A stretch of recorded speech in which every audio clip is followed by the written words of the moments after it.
Enjoy कर रहे हैं तो हमारे चैनल को सब्सक्राइब कीजिए और हमारी लेटेस्ट वीडियोस की नोटिफिकेशन के लिए बेल आइकन दबाना मत भूलना।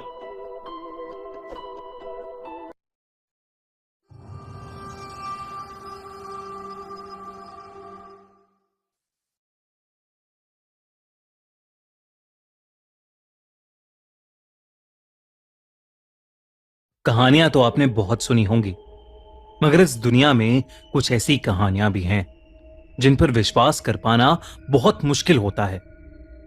आज की हमारी कहानी एक ऐसे दिल दहला देने वाले केस की है जिसने हमें क्या, पूरी हॉरर कम्युनिटी और इंडिया को हिलाकर रख दिया। गौरव तिवारी इंडिया के एक बेहद फेमस और रिस्पेक्टेड पैरानॉर्मल इन्वेस्टिगेटर थे, जिन्होंने अपनी पूरी जिंदगी मौत के पीछे के राज को जानने में लगा दी और अब उनकी खुद की मौत एक बहुत बड़ा राज बन के रह गई है। 7 जुलाई 2016 को 32 साल के गौरव रोज की तरह सुबह 8 बजे उठे और अपने डेली रूटीन में लग गए। उन्होंने पहले अपना नाश्ता किया और फिर रोज की तरह अपने ईमेल्स चेक किए। कुछ इंपॉर्टेंट ईमेल सेंड करने के बाद गौरव करीब 11 बजे के आसपास अपने बाथरूम में नहाने चले गए। घर के सभी लोग अपने अपने कामों में लगे थे जब उन्हें बाथरूम में से एक बहुत जोर की आवाज आई, मानो कुछ गिरा हो। गौरव की पत्नी और उनके पेरेंट्स ने वो आवाज सुनते ही गौरव को पुकारा, मगर गौरव का कोई रिस्पॉन्स नहीं आया। कुछ ही देर में तीनों बाथरूम के पास पहुंच गए और बाथरूम को नॉक करने लगे, मगर तब भी गौरव ने किसी भी बात का कोई रिस्पॉन्स नहीं दिया। गौरव के घर वाले बुरी तरह परेशान हो गए और वो जोर जोर से दरवाजा पीटने लगे। गौरव के पिता ने किसी तरह दरवाजा तोड़ा और उन्होंने देखा कि गौरव तो बाथरूम के फ्लोर पर बेहोश पड़ा है। घर वालों ने बिल्कुल भी देरी ना करते हुए गौरव को उठाया और सीधा हॉस्पिटल ले गए। वहां जाते ही डॉक्टर ने गौरव को डेड डिक्लेयर कर दिया। हैरत की बात तो ये थी कि गौरव की डेथ यूं तो ऑन द स्पॉट हो गई थी, मगर उन्हें इंटरनली कोई नुकसान नहीं हुआ था। यानी ना ही गौरव को कोई हार्ट अटैक आया था और ना ही उनके साथ कुछ ऐसा हुआ था जिसकी वजह से उनकी मौके पे ही इमीडिएटली मौत हो जाए। लेकिन गौरव की गर्दन पर एक लंबा सा काला निशान पाया गया था, जो कैसे आया, किसने दिया, यह आज तक कोई नहीं जान पाया है। मगर इतनी गहरी मिस्ट्री भरी मौत सच में किसी पैरानॉर्मल एक्टिविटी का रिजल्ट थी या सोचा समझा हुआ मर्डर? इस वीडियो में हम ये आगे डिस्कस करेंगे, लेकिन पहले जान लेते हैं कि आखिर गौरव तिवारी थे कौन।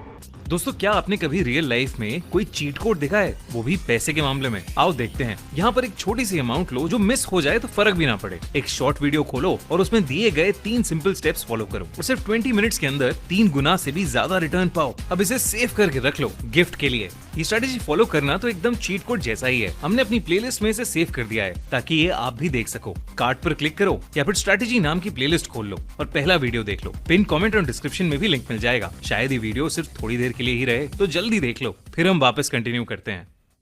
गौरव तिवारी इंडियन पैरानॉर्मल सोसाइटी के फाउंडर थे। वो 1986 में पटना में पैदा हुए थे।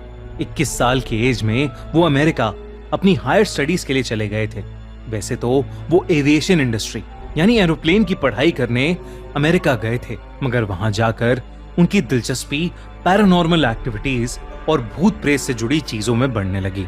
अमेरिका में उन्होंने कई पैरानॉर्मल इन्वेस्टिगेटर ग्रुप्स का काम बहुत नजदीकी से देखा और धीरे धीरे उन्होंने खुद एक पैरानॉर्मल इन्वेस्टिगेटर बनने का फैसला कर लिया। मगर आप सोच रहे होंगे कि आखिर ऐसा क्या हुआ उनके साथ अमेरिका में कि वो अपनी फील्ड की पढ़ाई छोड़कर भूत प्रेत की तरफ मुड़ गए। इन सब चीजों की शुरुआत हुई थी गौरव के रेंटेड अपार्टमेंट से। वो फ्लोरिडा में जिस अपार्टमेंट में रहा करते थे, वहां रात में उन्हें कुछ अजीब सी एक्टिविटीज महसूस होती थी, जैसे चीजों का अपने आप हिलना, रैंडमली ठंडी हवा का झोंका आना और किसी छोटी बच्ची की आवाजें सुनाई देना। जब उन्होंने आसपास के लोगों से जांच पड़ताल की तो उन्हें पता चला कि सबका ये मानना था कि उस अपार्टमेंट में एक छोटी बच्ची की आत्मा रहती है। गौरव को खुद भी एहसास होने लगा था और इसी की खोज करते करते गौरव पैरानॉर्मल एक्सपर्ट्स के टच में आ गए थे और वहीं से उनको इस फील्ड में इंटरेस्ट आने लगा। वो जानते थे कि इस काम को करियर बनाने से वो बहुत ज्यादा पैसे तो नहीं कमा पाएंगे, मगर उनकी क्यूरियोसिटी अब इतनी बढ़ गई थी कि उन्होंने यही फील्ड चुन ली और पैरानॉर्मल एक्टिविटीज से रिलेटेड अलग अलग केसेस सॉल्व करके वो लोगों की मदद करने लगे। गौरव ने अपने पूरे करियर के दौरान 6000 से भी ज्यादा हॉन्टेड कहे जाने वाले घरों को इन्वेस्टिगेट किया था। यही नहीं, इंडिया की बेहद फेमस हॉन्टेड साइट्स जैसे Bhangarh fort, Kuldhara village, Mukesh mills और न जाने कितनी और साइट्स उन जगहों में से हैं जहां गौरव ने जाकर अपनी इन्वेस्टिगेशन की थी। जब गौरव ने इंडियन पैरानॉर्मल सोसाइटी बनाई थी तब उनका सबसे बड़ा मोटिव था इंडिया में एक ऐसी हेल्पलाइन सेटअप करना जो कि सिर्फ पैरानॉर्मल एक्टिविटीज एक्सपीरियंस कर रहे लोगों की हेल्प करेगी। गौरव की हर इन्वेस्टिगेशन का बेसिस साइंस हुआ करती थी। वो जो भी ढूंढ कर निकालते उसके पीछे का साइंटिफिक रीजन जरूर ढूंढते। वो अपनी रिकॉर्डेड रीडिंग्स को आधार रख के ही किसी कंक्लूजन पर आया करते थे। गौरव काफी फियरलेस इंसान थे। आपने कुछ इंडियन हॉरर शोज जैसे फियर फाइल्स और भूत आया के बारे में तो सुना ही होगा। इन शोज की कुछ कुछ कहानियां गौरव के केसेस पर ही बनाई गई थी और तो और गौरव खुद भी इन शोज के इंट्रोडक्शन और एंड में नजर आए थे। उनका करियर जोरों शोरों पर था जब गौरव को एक और इन्वेस्टिगेशन का केस मिला। ये वही केस था जिसे वो कभी कंप्लीट नहीं कर पाए और जिसके दौरान गौरव की मिस्टीरियस मौत हो गई। गौरव एक जगह की इन्वेस्टिगेशन कर रहे थे जहां उनकी रीडिंग्स के अनुसार 12 आत्माओं का साया था। 7 जुलाई के कुछ हफ्ते पहले से गौरव ने अपनी पत्नी को कहना शुरू कर दिया था कि एक नेगेटिव फोर्स थी जो उनका पीछा कर रही थी और उन्हें बार बार अपनी दुनिया में खींच रही थी।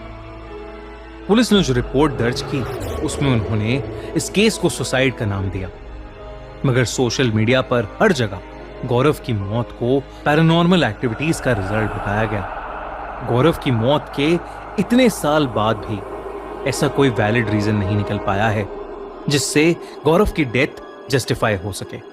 क्या उनका प्लान मर्डर हुआ था या उन्होंने सुसाइड कर लिया था या फिर ये काम सच में किसी शैतानी शक्ति का था?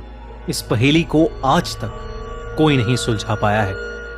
आपको क्या लगता है? कमेंट्स में हमें जरूर बताइए। ये वीडियो हम